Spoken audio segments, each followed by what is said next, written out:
Précis de théologie ascétique et mystique de Tancret, suite, la vertu de religion. Troisièmement, pratique de la vertu de religion.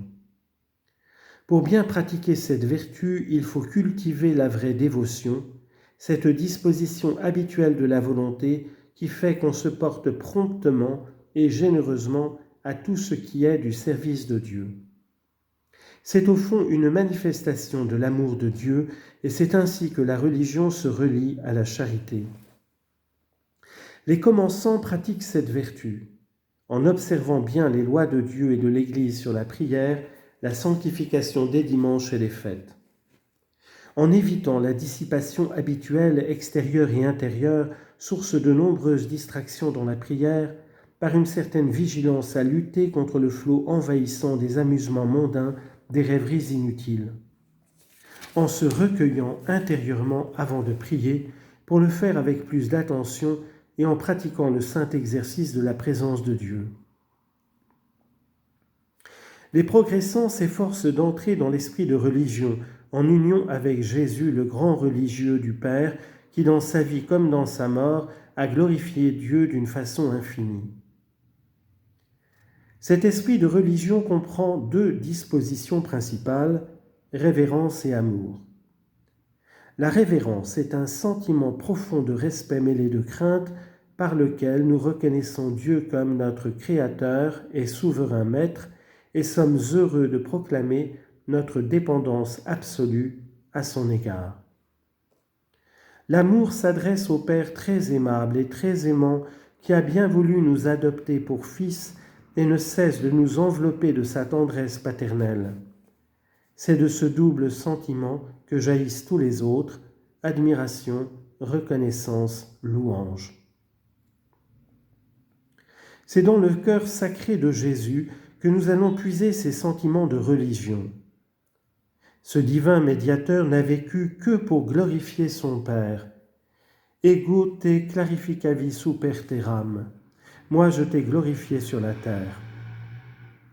Il est mort pour faire son bon plaisir, pour le contempler entièrement, protestant ainsi qu'il ne voit rien qui mérite de vivre et de subsister devant Dieu. Après sa mort, il continue son œuvre, non seulement dans l'Eucharistie, où il ne cesse d'adorer la Sainte Trinité, mais dans nos cœurs, où, par son divin esprit, il opère en nos âmes des dispositions religieuses semblables aux siennes. Il vit dans tous les chrétiens, mais surtout dans ses prêtres, et par eux procure la gloire de celui qui seul mérite d'être adoré et respecté. Nous devons donc, par des désirs ardents, l'attirer en nous et nous donner à lui, pour qu'en nous, avec nous et par nous, il pratique la vertu de religion. Alors, écrit M. Ollier, il vient en nous et se laisse en la terre entre les mains des prêtres comme hostie de louange, pour nous communier à son esprit d'hostie, pour nous appliquer à ses louanges et nous communiquer intérieurement les sentiments de sa religion.